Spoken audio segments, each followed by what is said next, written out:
Okay, so the plan today is to finish the proof of the recognition principle, and then next Tuesday we're going to have I'm going to prove bot periodicity, and then we'll have like the week after Thanksgiving will just be talks.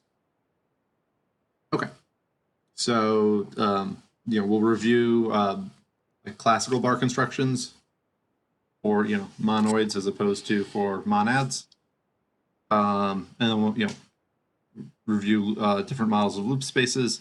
Then we'll talk about bi-simplicial spaces and how they compare to simplicial spaces. And then we'll do the third of the recognition principle. So there were three steps, and we did 2 of them last time, and we'll talk about the last step today. And then I'll talk a little bit about group completion and like de-looping configuration spaces. Okay. Yeah, so the recognition principle says that if A is a connected algebra over the little n cubes operad, then it's homotopy equivalent to a n-fold loop space for some space X. So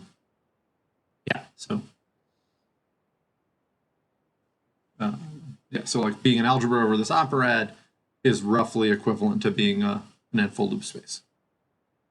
Okay, and the proof, had these 3 steps, and so this is sort of the statement. This homotopy equivalence is the statement that this is a free resolution. This homotopy equivalence is the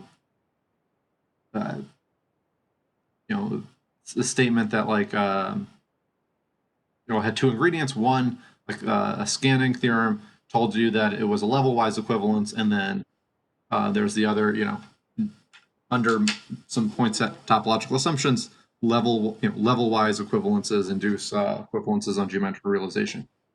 By level-wise, I mean like on the space. A level-wise equivalence is something that's an equivalence on the space of p simplices for all p. And then I guess today we're going to talk about this step, which basically is about commuting, taking loops, and geometric realization. Okay, so I guess this last step will follow basically immediately from the following proposition. So if you have a simplicial space and each p is path connected, then loops on the geometric realization. So like this thing itself, is a simplicial space, so you can realize it, or you can just realize the simplicial space and then take loops, and then the statement is that this is an equivalence. And the intuition for why you need the assumption that these things are path connected is that this base loop space functor only remembers the connected component of the identity.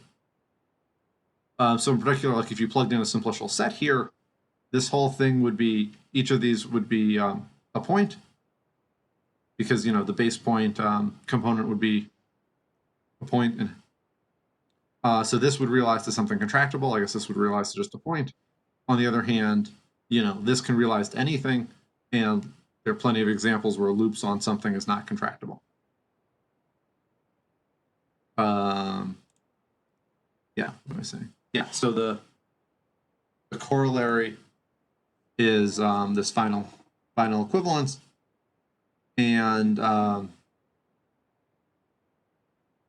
so yeah, I guess write out a little bit more.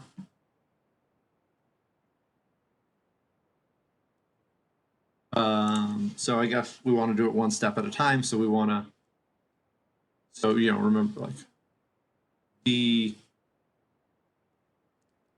omega n sigma n cn a is it's the realization of a simplicial space whose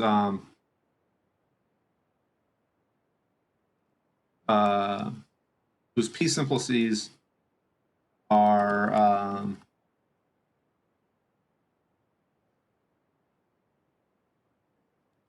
write it like this. So we can write, this n-fold loop space is the same thing as one fold loop space to the n-1 fold loop space applied to something. It's the realization of this. And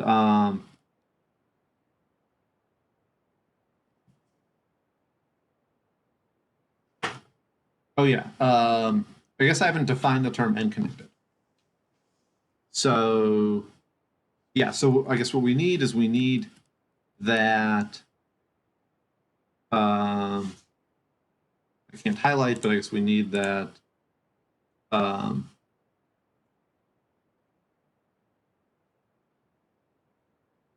if this portion is connected, then you can commute this loop past the geometric realization, and then you need to do it, and then you write omega to the n-1 as omega composed with omega to the n-2, and you check that that was connected, and you pull out another loops, etc.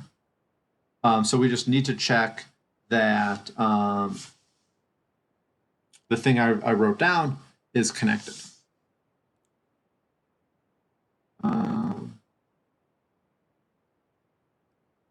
I don't know where it is. Oh, yeah, so maybe, so I guess, so we, oops, where is it?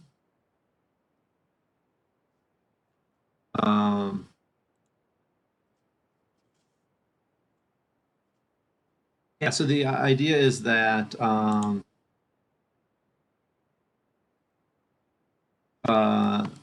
like, definition, so X is n connected if pi I of X is 0 for I less than or equal to n. And you can check that, like, if X is n connected, then sigma X is n plus 1 connected.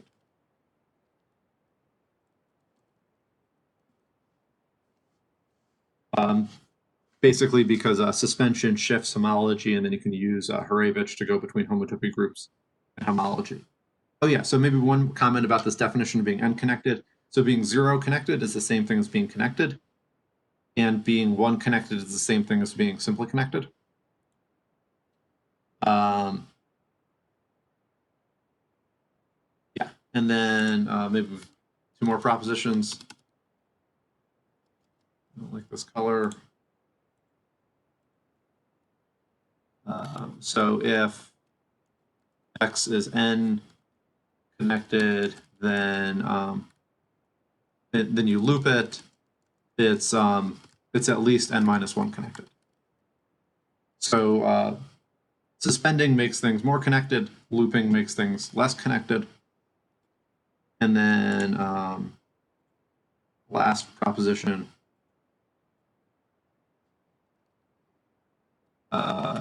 If X is connected, so is CNX. So here, maybe I'll write tilde. Yeah, so because, okay, so how do you prove these things? The green proposition is just how, that loops shifts homotopy groups by 1. The red, is that suspension shifts homology, and you can use Hurevich. And then the blue is in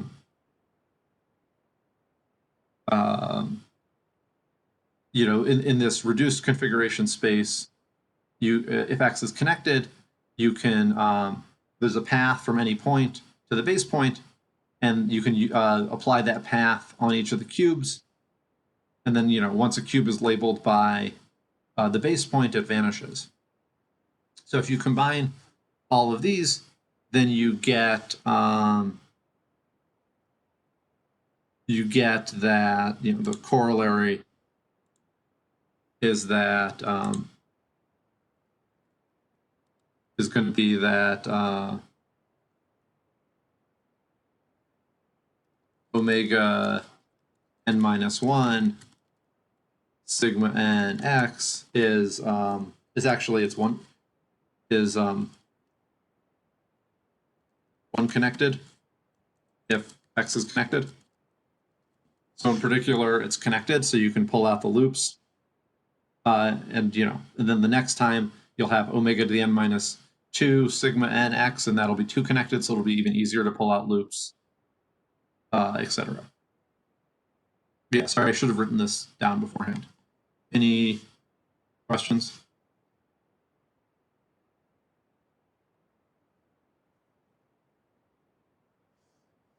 Okay. Yeah, so basically we're done with the recognition principle if we can prove this proposition.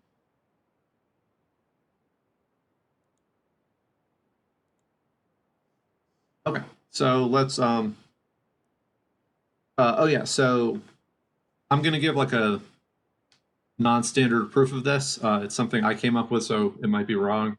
I think it's easier than what's in geometry iterated loop spaces. On the other hand, if it's wrong, there is a correct proof somewhere.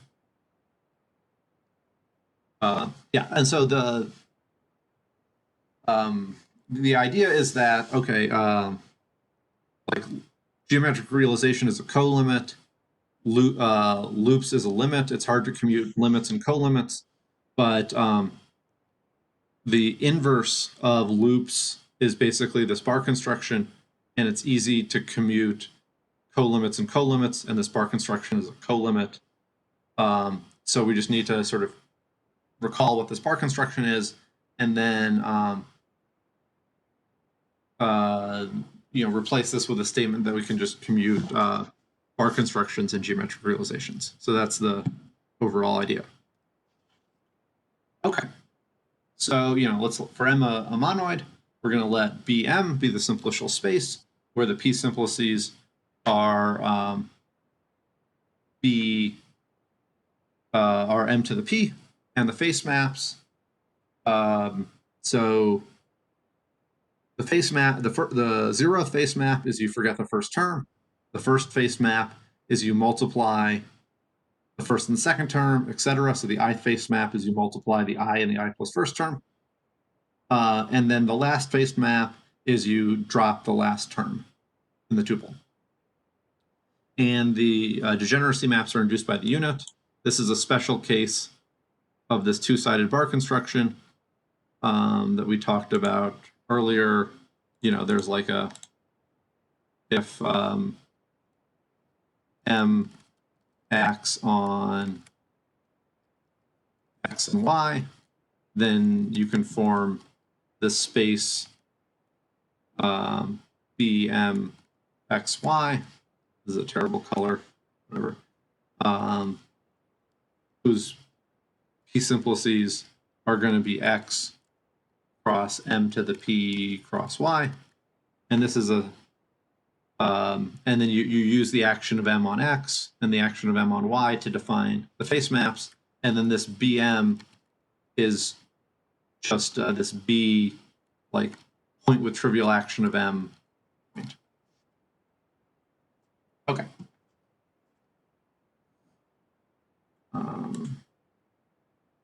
So, and then monoids are monoid objects in a category, monads are monoid objects in a category. You can do this two-sided bar construction whenever you're sort of in that context. Okay, so the picture, what should you think of it? So the zero skeleton is just a point. The one skeleton, you have you have a loop for each element of the monoid. And the loop is glued onto the one unique vertex. What's the two skeleton? Well, you plug in a triangle whenever you have so you'd have a two simplex or something of the form M1, M2. And what is that attached to? Well, one of the face maps forgets M1. So this triangle, one of the sides is glued to M2. One of the face maps forgets M1.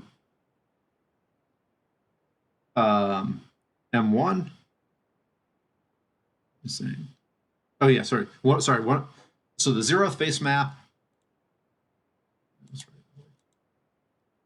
D0 of M1, M2 is M2.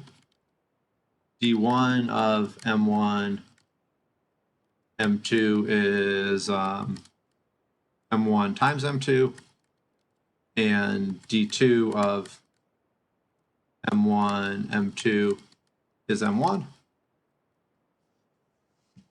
So this 2 simplex is attached along this triangle in this way. So what you're doing is you're saying, okay,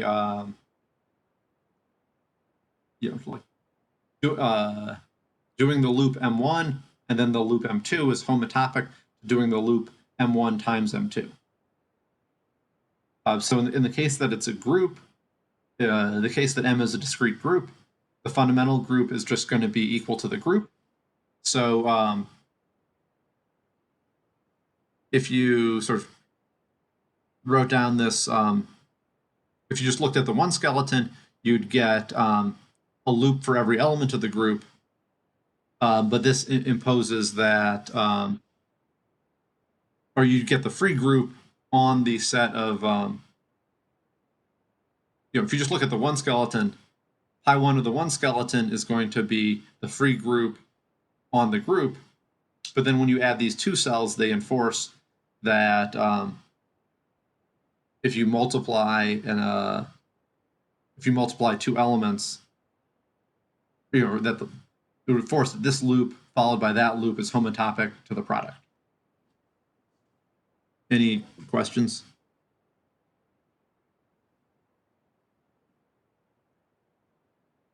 Okay. So yeah, so we talked about this a while ago. So if pi 0 is a monoid, sorry, if M is a monoid with pi 0 a group, then the homotopy groups of this bar construction are just the shift, the downward shift of M, with homotopy groups of M. So in particular, if G is a discrete group, then BG is a Eilenberg-MacLane space KG1. And we talked a lot about how to view this as a configuration space. That's not going to be relevant right now. Okay. So this is our review of bar constructions. Any questions?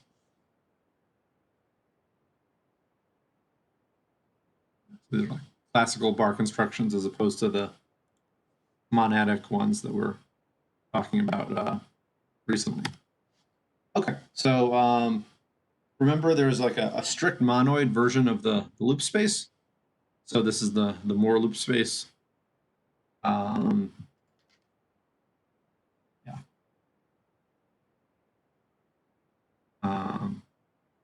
Someone told me that would you mind reminding me what the Eilenberg-MacLane space does? It has G in every.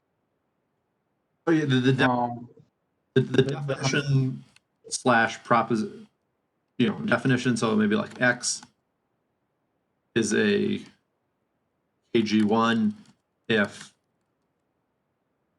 or KGN if pi I of X is 0 for I not equal to N and pi NX is G.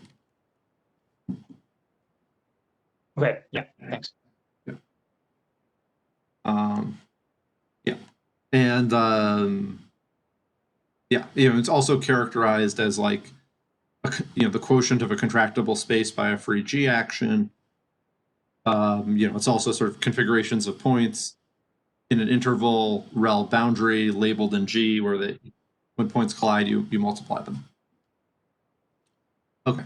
And this space is, these Eilenberg-MacLane spaces are well defined up to homotopy, but definitely there's, they're not well defined up to homeomorphism. If you take an Eilenberg-MacLane space and cross it with a contractible space, you get another, a probably not homeomorphic, but homotopy equivalent other Eilenberg-MacLane space. Okay. Oh yeah, I was going to tell some story about like one of my friends would go to the bar with this guy, and he would, once he got drunk enough, he would always be like, I'm really lazy. If I worked hard enough, I could be as good as blank mathematician. I don't know. That is all I know about him. He was a professor at Princeton, so he was like a pretty good mathematician, probably. Okay, so so the idea is that like in 571, when you learn about the fundamental group, the first homework assignment is all these annoying exercises that involve reparameterization. And you're just like, hey, this is really annoying. It's not hard, but like, I don't want to write down a formula involving like, you know, t plus 1/2 divided by 4 or whatever. Like, wouldn't it be nice if loop concatenation were associative? And this fixes the problem. It doesn't fix the problem that loop concatenation doesn't have inverses, but okay. So the Moore loop space is the space of functions from it's, I guess, the data, an element of the Moore loop space is a function from 0 to infinity to x, and a function and a number t in 0 to infinity, and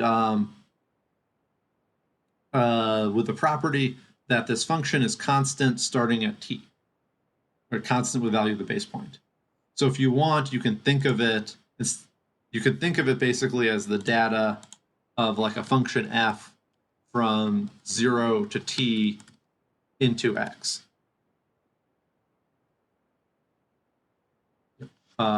With f of 0 equals f of t equals the base point. But this t is part of the data. Yeah, and then if you say, hey, it's hard to topologize, how do I compare functions with different domains? Well, really just view them as a function, view all of these things as functions from 0 to infinity into x. Now we know how to compare them. And then we just have this condition that they're constant after t. So this is maybe easier to give it a natural topology. This is maybe how we think of them. We just think of them as functions from an interval, but the length of the interval can change. So, so if you want to concatenate them, you just concatenate them, and now it's a function from a slightly longer interval, and you don't need to reparameterize, and that fixes all the associativity issues. So this is a strict monoid with concatenation, and its homotopy equivalent to the regular loop space. You just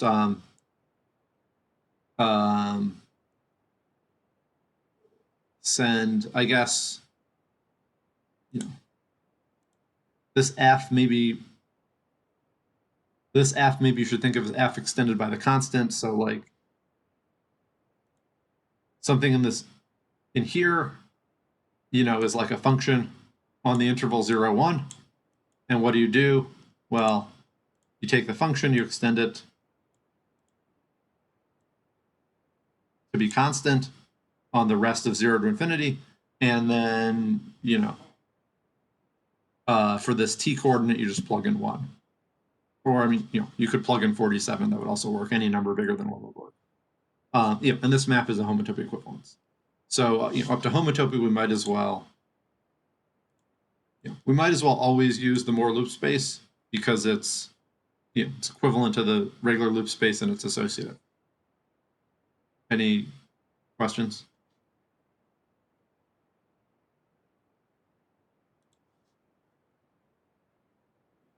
Okay, so and so there there's this concatenation, and it makes it into an actual monoid. The loop space, the regular loop space is a monoid up to homotopy. It has a multiplication map, but it's not associative. The diagram for associativity is homotopy commutative, but it's not actually a commutative diagram. Okay, so so what are the homotopy groups in the Moore loop space in terms of x?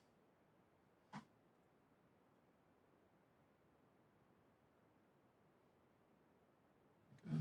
Anyone remember?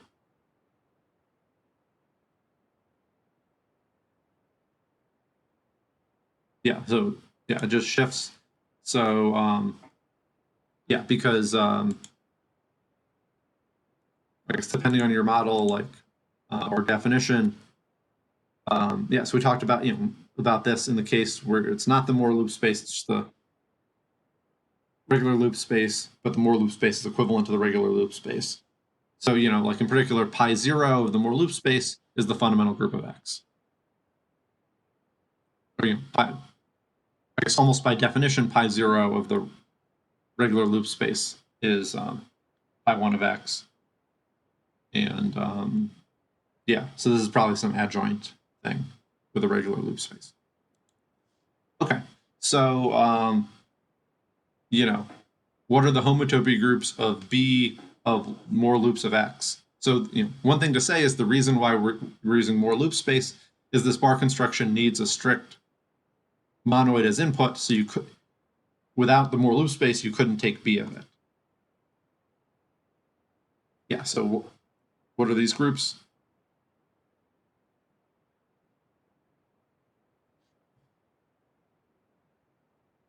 In terms of the homotopy groups of X?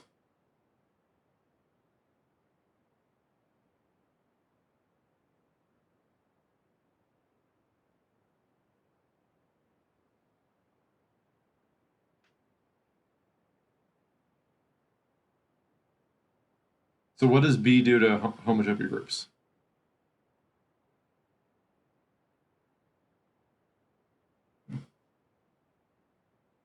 Go back. Okay. What's... Oh yeah. So yeah, shifts them the other direction. So so this is almost the homotopy groups of X. So loops shifts homotopy groups one way, and B shifts them the other way.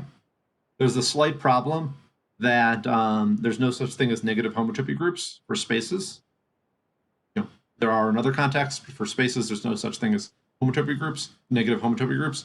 So looping shifts them down, and then B shifts them up. But whatever gets shifted into degree -1, like that information is lost forever. So this is only true for I bigger than 0. If X is connected, so basically that corresponds to the fact that this loop space functor depends on a base point in X, or only sees the connected component of the base point. So you throw out pi 0 of X.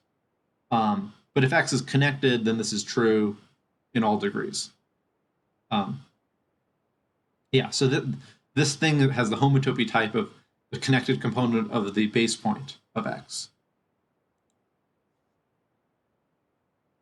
Yeah, and similarly, if you have a monoid M, then this more pi I of this is equal to pi I of M. This, I guess we're assuming that pi 0 of M is a group, because this statement from a while ago,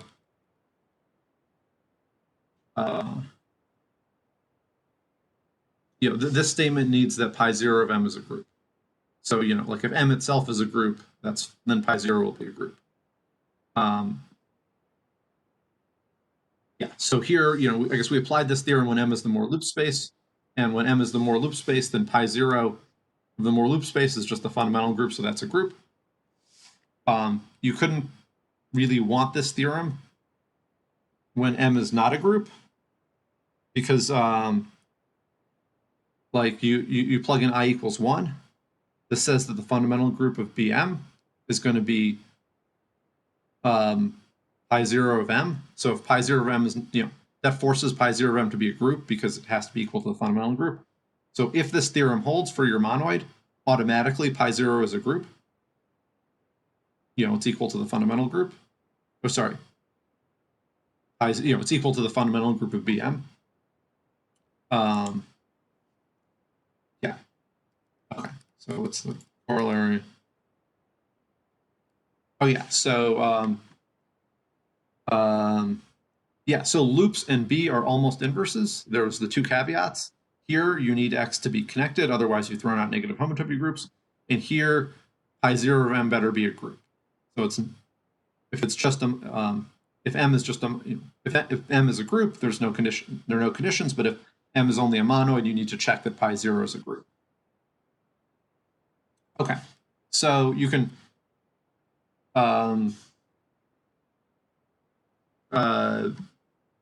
improve the statement that we have isomorphisms of homotopy groups to the following two theorems. So, if X is connected, then X is B loops more space X. And if M is a monoid with pi 0 a group, then M is loops more BM. Yeah, so taking homotopy groups of these two statements gives the result on the previous page. Are there any questions before we relate this back to what we're trying to prove about commuting loops and geometric realization?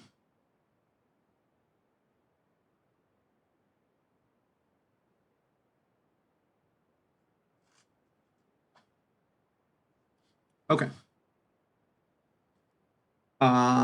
Yeah, so we reduced the recognition principle to this the statement 1, and then I'm claiming that it suffices to prove statement 2. Okay, so statement 1 is that if each component is path connected, then if the space of p simplices is path connected for all p, then loops commutes with geometric realization. And I claim that it suffices to prove that B of geometric realization of blah is equivalent to that. Oh yeah, so one thing to say, I guess, X, for this to make sense, X needs to be a simplicial base space. So like a functor from non-empty finite ordered sets to base spaces instead of to spaces. So otherwise this doesn't make sense. So, in particular, all the face maps of X bullet are maps of base spaces, and etc. Okay, so what's the proof? Well, if you apply this the more loop space functor to this equation, and then you use that that more loops cancels with B. Whenever you have so this condition that pi 0 is a group is often called, people often say that M is a group-like monoid. So if you have a group-like monoid, then more loops is a what is this, a left inverse, I don't know, or right inverse of B. So I guess we're assuming we have this, and then we apply more, so we assume this is true, we apply more loops to both sides. Loops, and then loops B cancels. Cancels.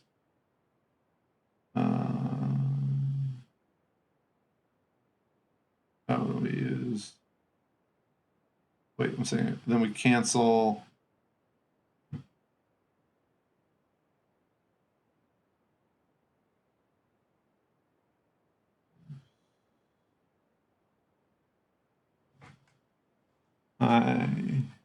Is this the right proof?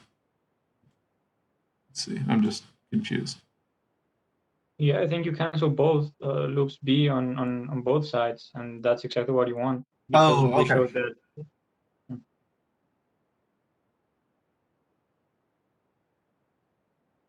Okay. Oh, yeah, because we're trying to get here. Sorry, I forgot what we're trying to get. Okay. Yeah. Yeah, great. Okay. Yeah, so we're so statement 2 suffices. So now I claim, okay, it actually suffices to prove statement 3. So what's the proof that 3 implies 2? So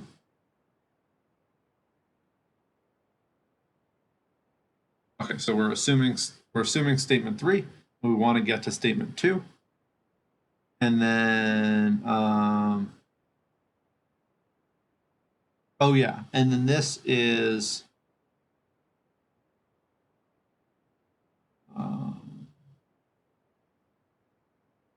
oh yeah, okay, so I guess we're applying this to y. This made sense to me at one point. I think we're applying this to y equals realization of x bullet, right? So if we know that that's connected, then we can cancel this. And yeah, and it's not that hard to show that if all the spaces of p-simplices are connected, then the geometric realization will be connected. Right? This is what we need. Yeah, so you wait.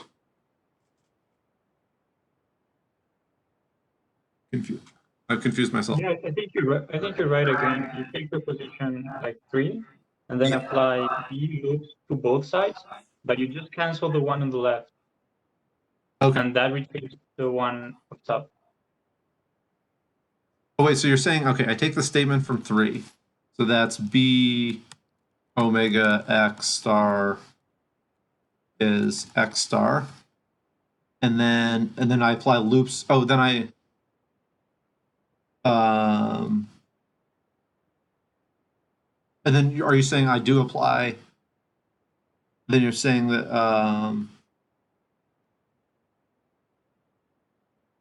wait. Then I'm saying apply B loops on oh yeah, both then you apply B loops to both sides. Mm-hmm. Oh yeah, because and that doesn't do anything, and then you cancel.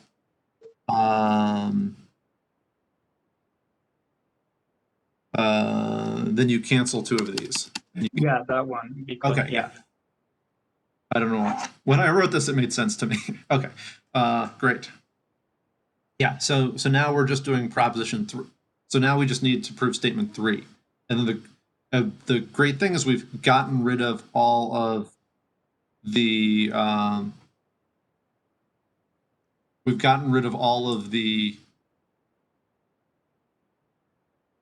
have not gotten rid of all of the loops.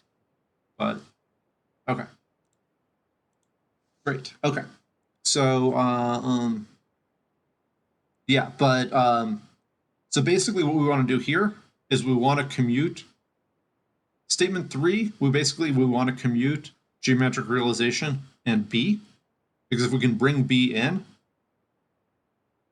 yeah, so to prove statement 3, basically what we want to do is we just want to bring B in, and then that will cancel the more loops. Then you just use like level-wise equivalences or equivalences.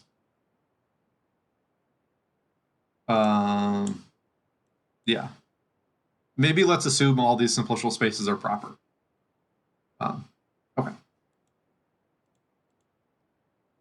So, yeah, so to prove statement 3, it suffices to prove statement 4. So it says if M bullet is a simplicial abelian monoid with pi 0 of all of them groups, then you can bring in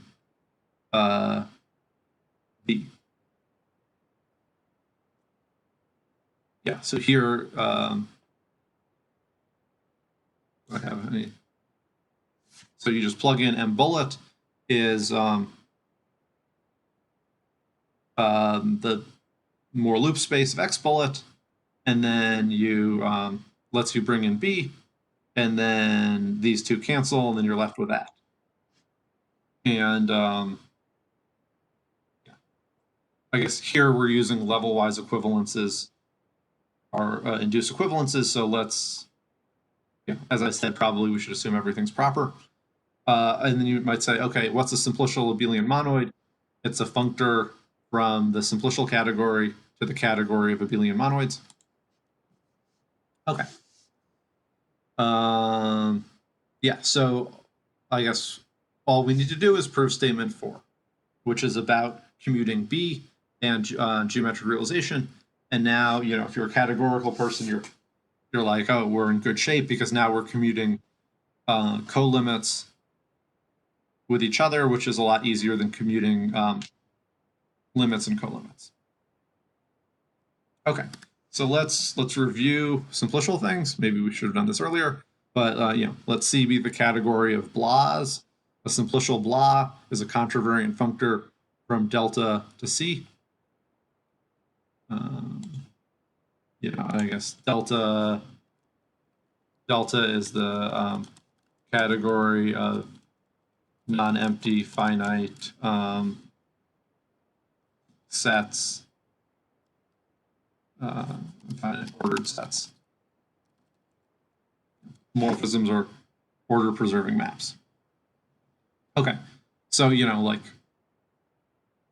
simplicial space is a functor from delta to the category of spaces. A simplicial group is a functor from delta to the category of groups, etc. Simplicial chain complex. So when C is top, you get simplicial spaces. I guess we need, in the previous slide we talked about simplicial topological monoids. It's a functor from simplicial category to the category of topological monoids with monoid maps as morphisms. So for the proof of statement 4, we're going to need C to be the category of simplicial spaces. So if C is the category of simplicial spaces, we get simplicial spaces. And sort of the main thing is to think about like what exactly are simplicial spaces. Any questions?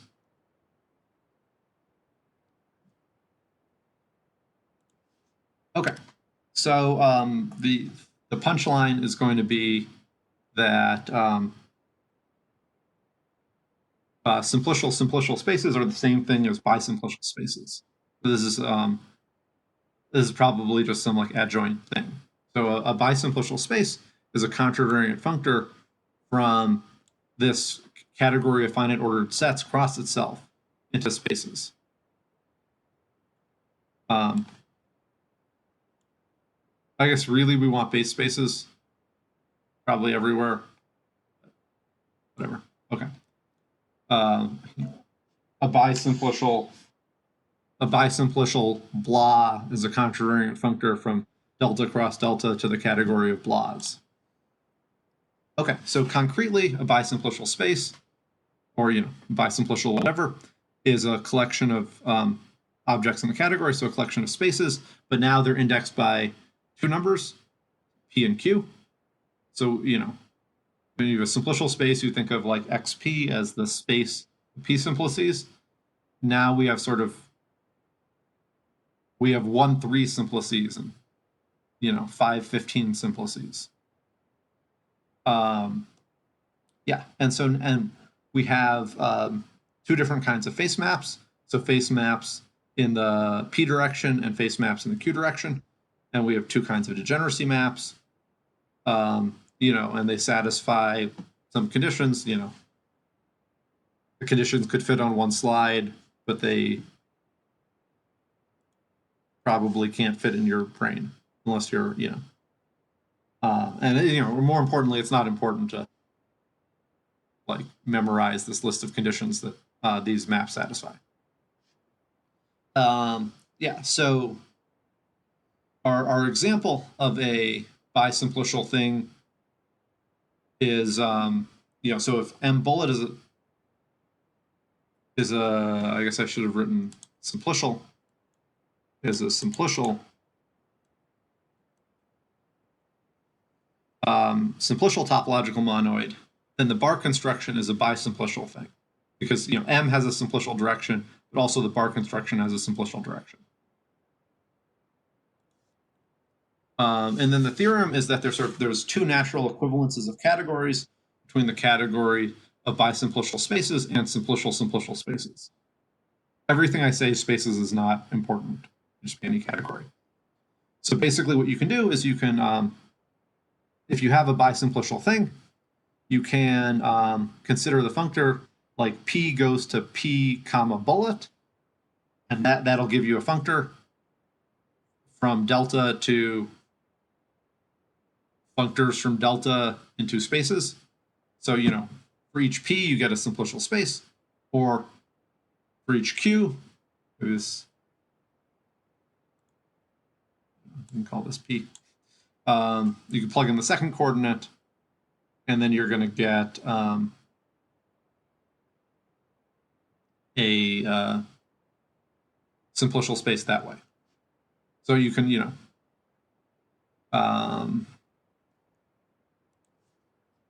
So we'll let R be the functor that sends a simplicial space to the sorry, if you have a simplicial space, you can take geometric realization on the inside and get a simplicial space, right? Because if you have a simplicial space, you can get a space. So if you have a simplicial space, you can get a simplicial space. And then the proposition is that, so this R composed with this realized is R, so I guess remember A1, A1 is going to be take your bisimplicial space and view it as a simplicial space by like fixing the first coordinate, and A2 is view it as a bisimplicial space by fixing the second coordinate.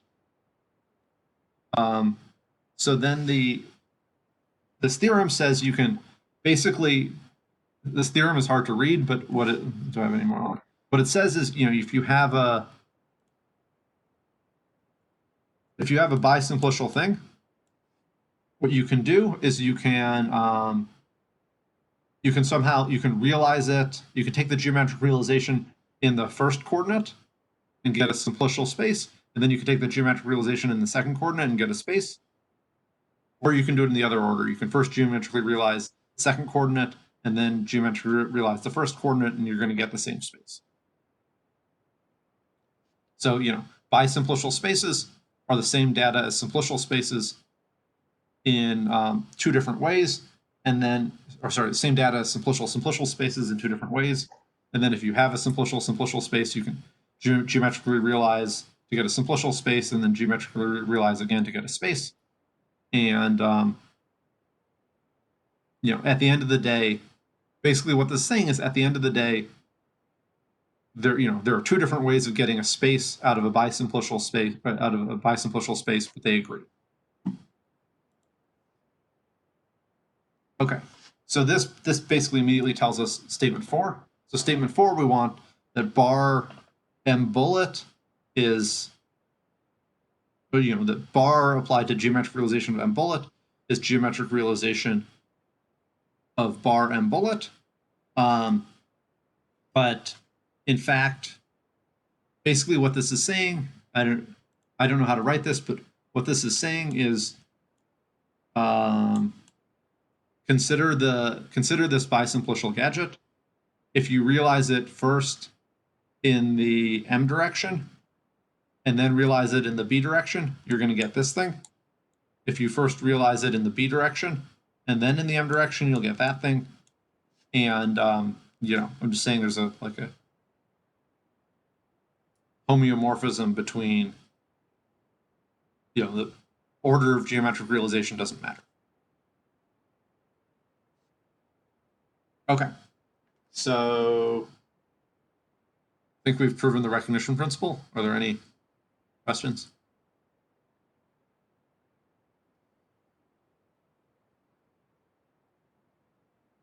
Yeah, could you go back to the previous slide? Oh yeah, my notation sucks on this slide. Yeah, I'm just trying to figure out. Here we have this result with a single x and then a bisimplicial space. Sorry. The other one we have there should be 2 bullets here. Yeah. Yeah, that's so a my typo. question is My question is, so you're claiming that on your next thing, B bullet and bullet is a bisimplicial space? Yeah, so I'm saying, yeah, the B bullet, M bullet, yeah. So that like B bullet M is a simplicial space. But if M has its own simplicial direction, then you get a bisimplicial space.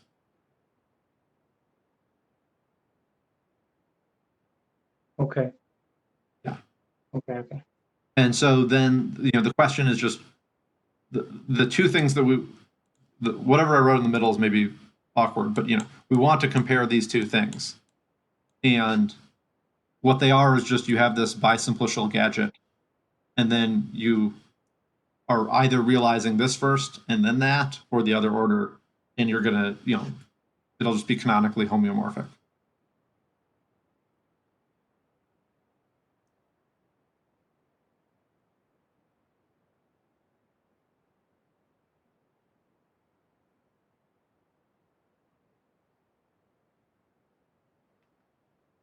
Yeah, so it's easy to commute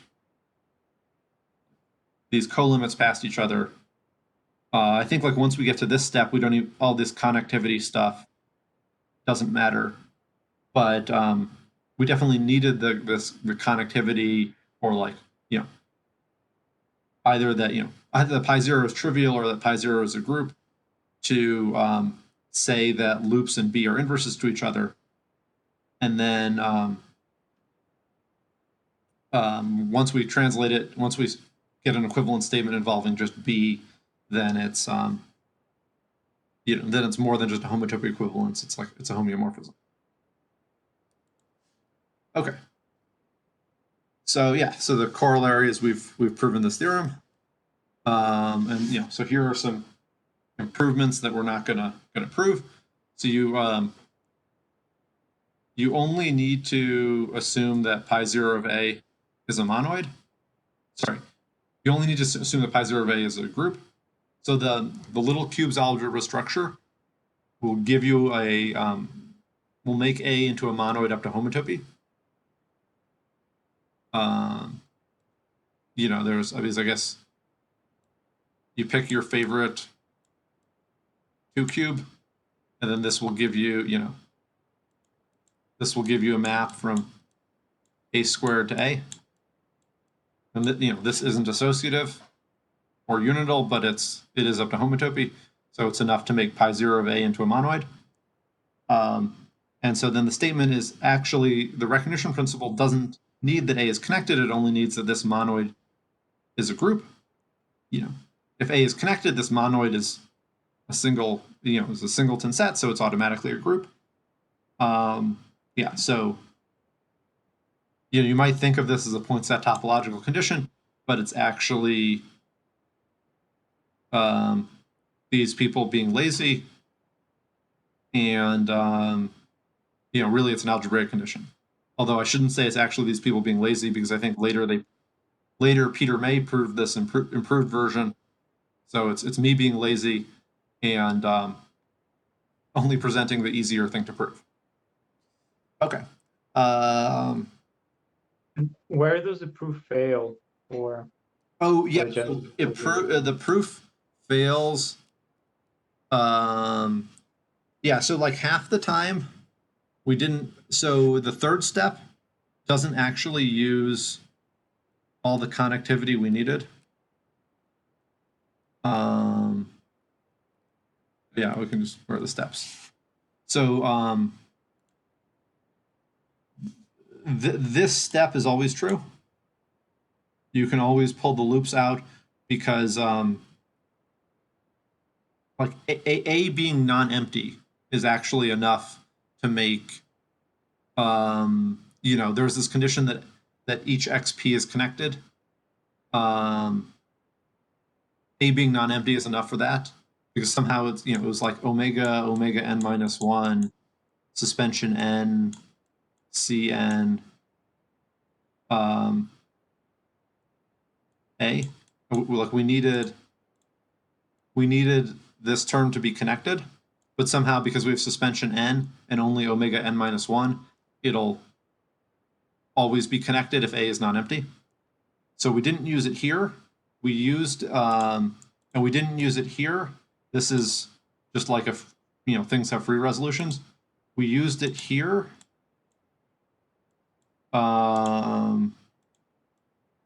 We used it here because the scanning theorem,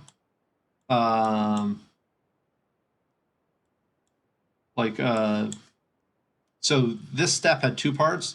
This was like level-wise weak equivalences give you weak equivalences, but the non-formal part, basically the non-formal part of anything, is a statement for free algebras. So this is, so we used that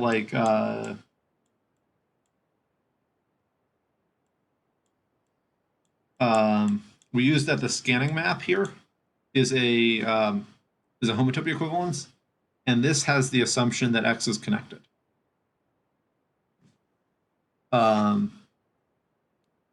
Yeah. So somehow the problem is that we're using this theorem for X, and X has no algebraic structure. So somehow if X were a monoid, we could get away with pi0 of X as a group or something. But X is just a space. So the only way you can say that pi0 of a space is a group is if you say the space is connected.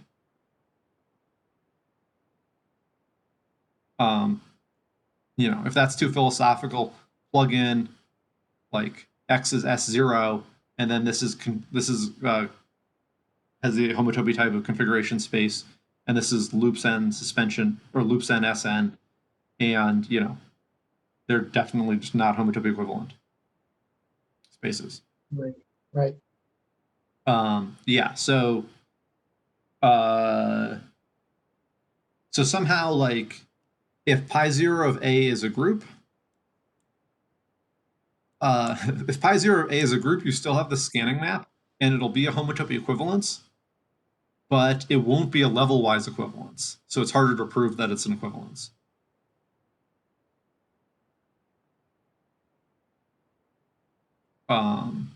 Yeah. So you still have all these maps, and this middle one will be an equivalence, but it's just,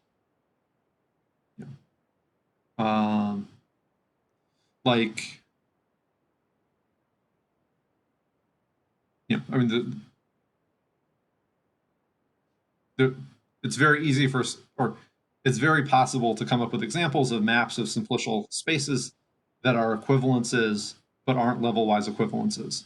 For example, this blue one. So you need a better argument here. And yeah. Okay.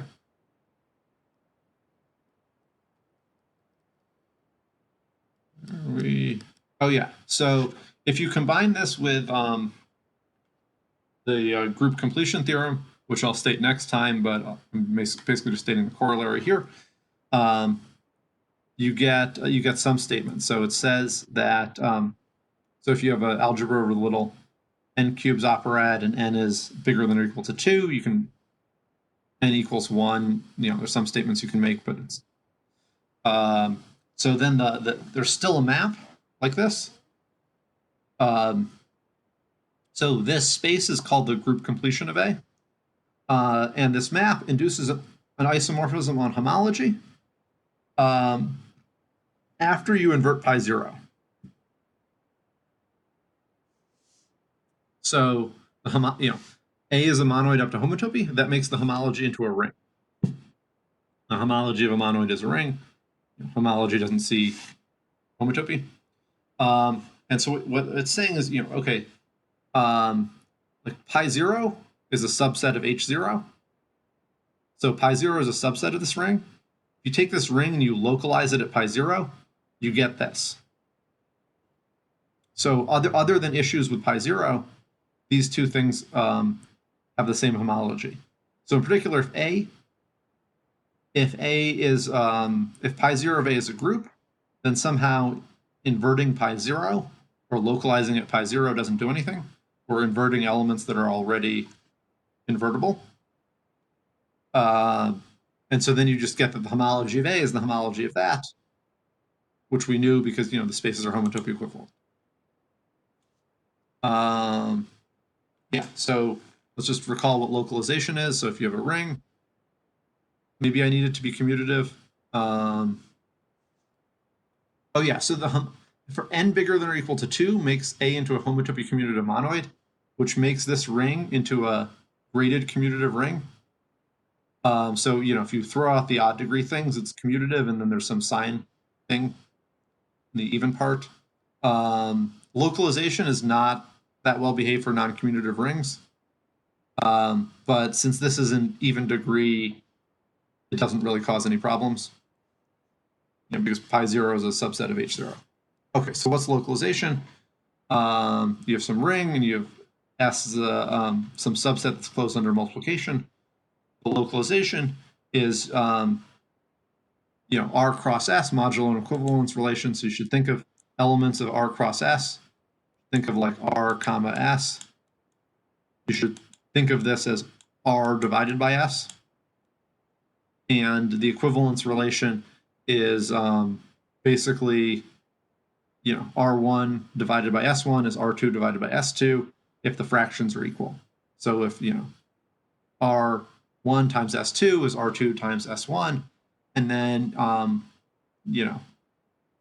in third grade or fifth grade or whenever people learn about fractions, I don't know when people learn about fractions, you don't have this T term.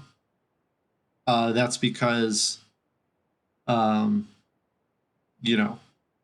multiplication is cancelative in the natural numbers, but in general, to make an equivalence relation, we add this T term. Okay, so that's what localization is. So for example, if you have an integral domain and S is all the non-zero numbers, and this is the field of fractions. Yeah, so this is what I mean by this.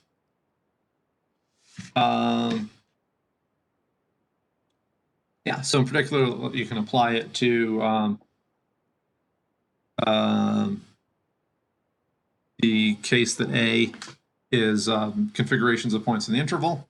So then pi0 of A is the natural numbers. So it's definitely not a group. And the proposition that we'll prove is that this, so the group completion theorem says that A, the recognition principle, so there's this map from A to loops n B sigma n C n tilde A. So you might say like, oh, this space here looks scary. So the statement is that in the case of configuration spaces, this space is just a sphere. So the corollary is you take the homology of configuration spaces, and then you localize it at pi0. You get the homology of loops n Sn, because this bar construction thing is just a sphere.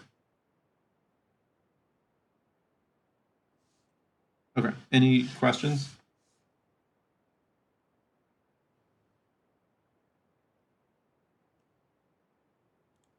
Yeah, so we'll talk a little bit about how do you see this. So if M is a monad and X is an object, and R is a right M functor, then there's a natural equivalence between BRM,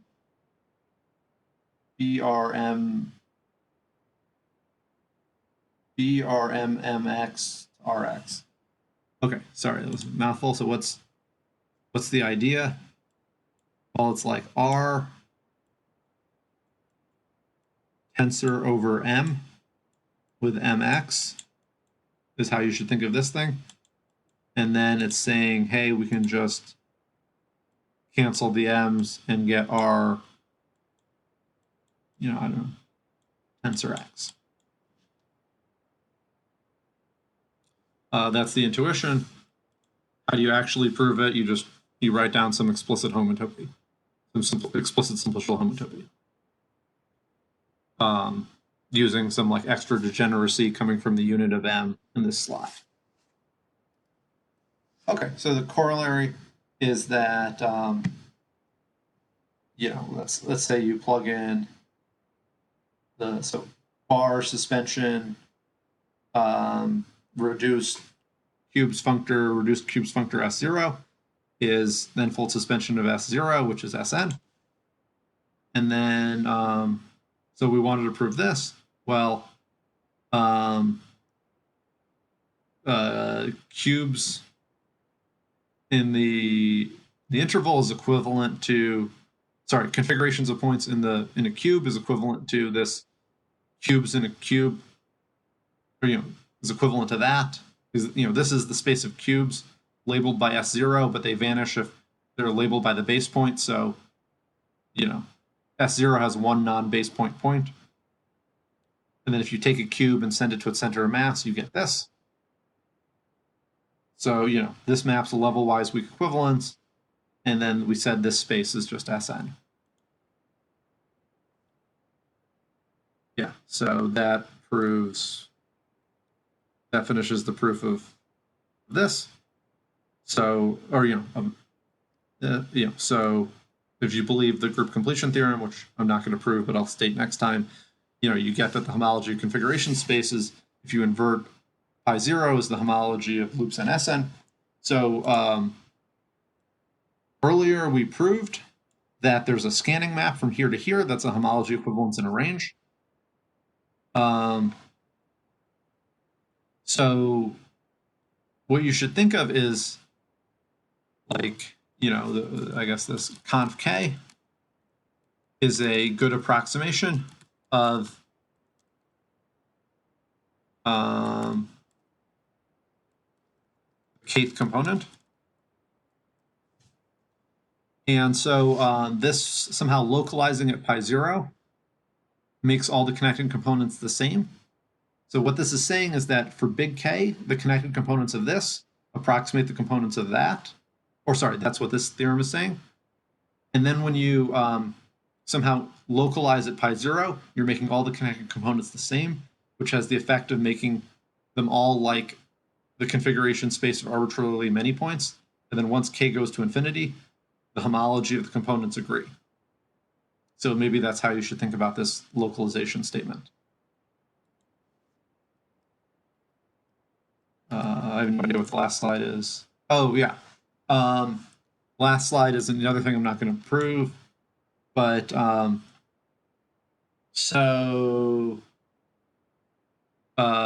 guess the first statement is you should think of,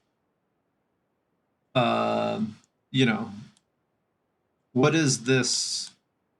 We have this functor blank. So you take a algebra over little cubes operad, and then you apply this bar construction. What do you get? Well, if you plug in configurations of points in an interval labeled by a partial abelian monoid, you get configurations of points in the sphere rel infinity with labels in the partial abelian monoid. So in particular, what this is saying is, that B sigma n Cn, I don't know, natural numbers is going to be the natural numbers applied to the n-sphere modulo natural numbers applied to infinity. I guess this uses that the natural numbers are equivalent to the natural numbers applied to the interval to the n, because the interval is contractible.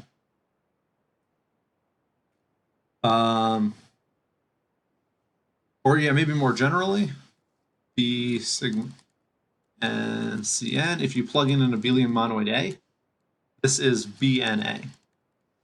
That's what this theorem is saying. So, so this thing is like an operatic way of applying the regular bar construction n times. So this functor is like an n-fold delooping functor.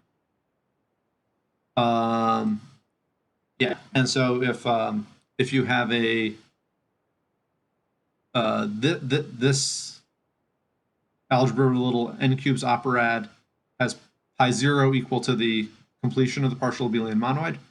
So if that's a group, then you can prove that there's a scanning map that's a homotopy equivalence. I guess I stated this theorem a while ago. Yeah, and yeah, so I don't know. This is like another perspective on the recognition principle. But so somehow, yeah, that this weird bar construction thing is roughly like configurations of points in a in a cube rel its boundary or in a sphere rel infinity. Okay, that's all I wanted to say today.